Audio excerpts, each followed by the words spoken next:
So you are in this race too. Trump 2024, baby. I need this. I'm gonna carve you up. For vice president. For America.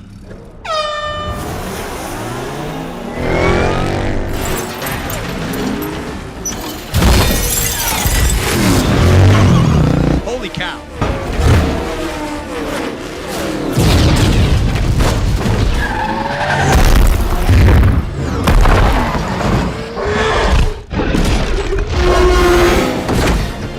Thank you. Come again. Oh, crap.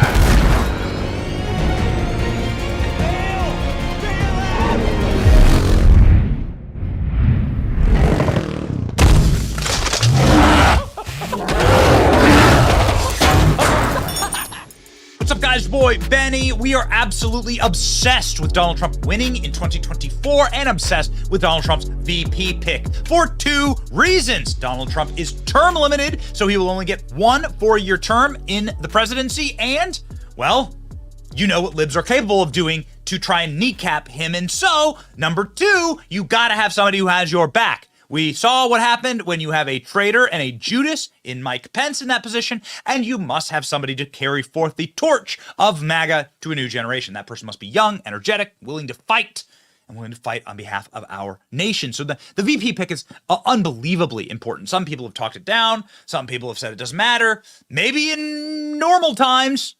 A lot of forgettable vice presidents out there. Not today, Junior. And so, ladies and gentlemen, we bring you some interesting brand new news about Donald Trump and his choice for VP. Donald Trump has name dropped two different Republicans, one we haven't heard from in a very long time when it comes to the VP cycle. Now, Donald Trump is somebody who has always played his cards very, very close to the chest on a number of things. And so it is worth noting that Trump, if you know him and you know the way his brain works, is somebody who goes off of energy and the energy of a moment. And so Donald Trump could see like a good interview with somebody. Or you could see like a tweet that he likes. That guy's a fighter. That guy's maybe VP for them. Like you never know. You just never know. It's good that we do know that Donald Trump won't pick Nikki Haley, but there's another woman on the list that just popped up. This is very interesting. Trump reveals criteria for two running mates. Two Republican names surface to the top. Trump name drops Tim Scott and Kristi Noem while discussing VP contenders. Well, I mean, that means that they are top of mind. Why don't you go ahead and listen to the clip? This was broadcast 24 hours ago on Sunday. Donald Trump talking about the value of a good VP selection and who that person must be. Name dropping South Dakota Governor Kristi Noem. When will you announce who your VP is? Not for a while. I mean, we have so many great people in the Republican Party, but not for a while. Well, what criteria are you using to identify who your running mate is? Always, it's got to be one thing. It's got to be who would be a good president. I mean, you always have to think that because, you know, in case of emergency, things happen, right? No matter who you are, things happen. It's got to be number one. Who is your running mate? Well, I have a lot of good people. We have a lot of really good people. So you haven't decided who it is? I have a lot of good ideas, but I haven't. And there's no reason to do that quickly. So you haven't told that person, you're my person? I speak to everybody. I speak to everybody. You know, I called Tim Scott this because a lot of people like Tim Scott. I called him and I said, you're a much better candidate for me than you are for yourself. When I watched him, he was fine. He was good, but he was very low-key, et cetera, et cetera. I watched him in the last week defending me and sticking up for me and fighting for me. I said, man, you're a much better person for me than you are for yourself. Because for himself, he was low-key. For me, he's been a real tiger. He's been incredible. And others have too. So maybe it's Tim Scott. Well, it could be a lot of people. But it was interesting. I was watching Tim. I've been watching, you know, for a while. I watched him campaign as a candidate. But I watched him over the last 2 weeks. As you know, he endorsed me, fully endorsed me, gave me a beautiful endorsement. And he has been really strong in terms of that. No, but that has nothing to do. I don't want anybody to take even any inference. But it's incredible. Kristi Noem has been incredible fighting for me. She said I'd never run against him because I can't beat him. That was a very nice thing to say. What was the story that your team reached out to RFK Jr.? It's a false story. No, it's a false story. You never reached out to RFK Jr.? I like him a lot. Nope, never happened. Is it fair to believe Kristi Noem, for her part, has been, well, hitting the trail. She's been doing a lot of TV recently. We've been noticing her bookings have gone up and have been corkscrewed. What does that mean? Not normal that you would talk to a South Dakota governor about the border, but here we are from CNN. We also like the cut of Kristi Noem's jib, if you know what I mean. Why not take the W? What has he done? What has he done?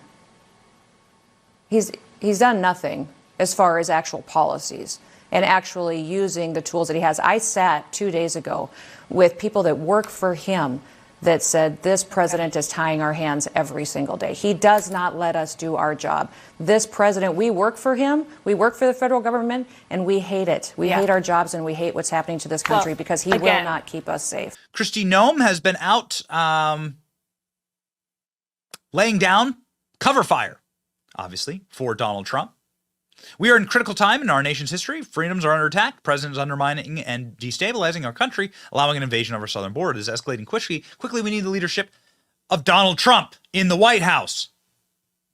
Kristi Noem being an effective communicator for Donald Trump and obviously has a lot of credit with MAGA.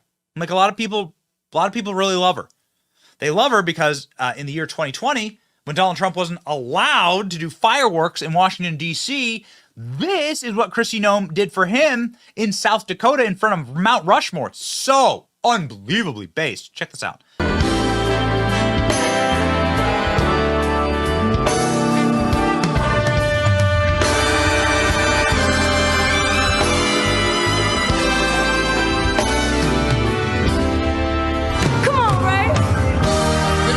I wish y'all would come along and help me sing this thing. It's all right.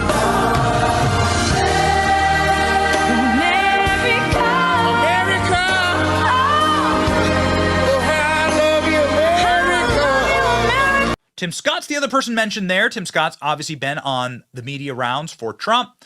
Kind of like ran really milquetoast campaign. Never really went super hard at Donald Trump. We need 4 more years of Trump to secure our border. He's done it once and he'll do it again. Tim Scott, under President Trump, we brought the lowest unemployment rates for minorities this country has ever seen. So Tim Scott would be somebody who could obviously speak to that demographic. That clearly Donald Trump is. It's not that Donald Trump needs help with it. Donald Trump has won larger portions of the black vote and Latino vote than any Republican in history. It's just that those voting blocks still go for Dems. And so it's something that obviously is like, obviously you need a messenger, right? With that. Having a more effective messenger makes these kind of things easier to win electoral landslides. If Democrats don't get 90% of the black vote, they lose in catastrophic fashion. Kristi Noem, obviously, is a woman and somebody who would be a really, really spectacular counterweight to Kamala Harris. She's also one of the most popular governors in the country. People of South Dakota really, really like her stewardship of the state, and she was very good during the COVID crisis and lockdown. Again, we talked about Donald Trump at Mount Rushmore. That was because South Dakota was open. We went hunting with Kristi Noem once and videotaped her blowing a pheasant out of the sky. We were in South Dakota, and this video went insanely viral. Check this out. Kristi Noem, Governor of South Dakota. This is how we do social distancing in our state.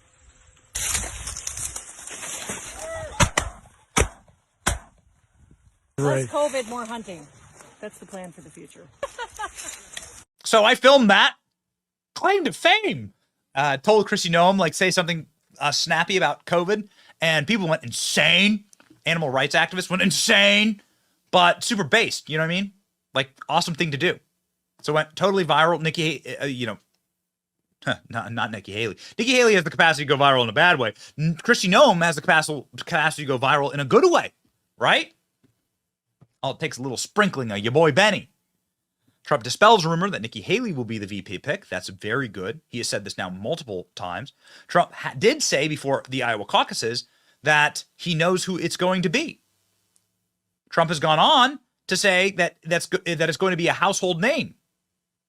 And it's going to be somebody that we are familiar with. So what does that mean? Not exactly sure. This was the clip, Brett Baer as well, that Donald Trump says he knows who his VP, he knows who his VP will be. At least there's a 25% chance it's going to be this person, and it's somebody that we all know. So that means there's a 75% chance that Donald Trump just does whatever the F he wants, which is actually quite accurate. It makes it fun. It makes it fun. We've done a lot of polls. A lot of people think it should be Vivek. What do you think? We did a poll during a live show, and like everyone said Vivek, Vivek, Vivek. But we don't know.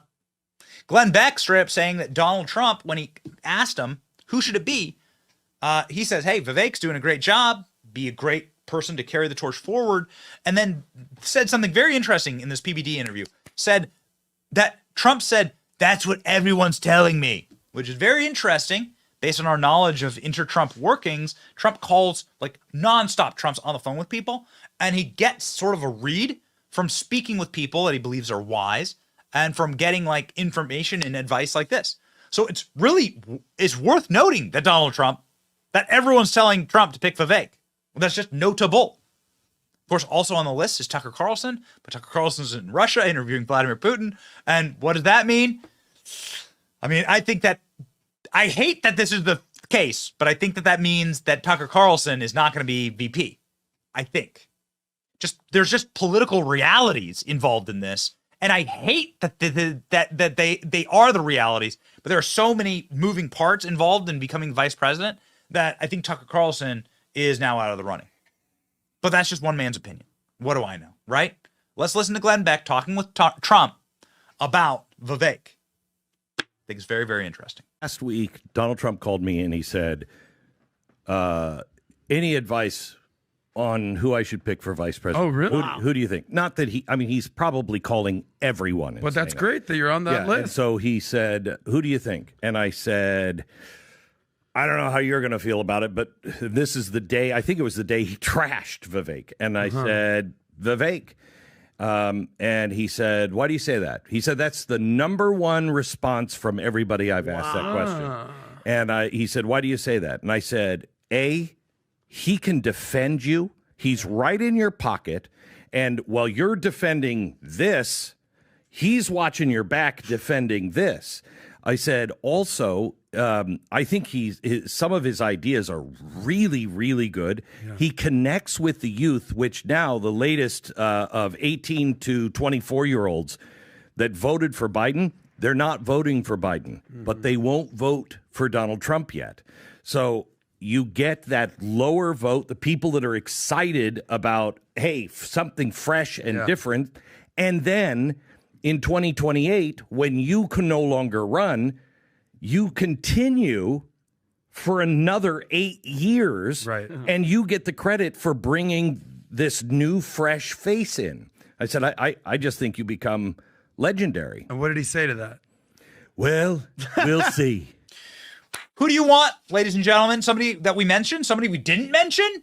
Kristi Noem is a name, of course, that is now popped back right up to the very top of the list. Some people saying Sarah Huckabee would be a very smart bet. Let me know what you think. It is an important, no matter what people do to try and downplay this, it's really important choice. Okay? Very important choice. You know, it's also an important choice. Liking, sharing, and subscribing to this channel. It's your boy Benny. See ya.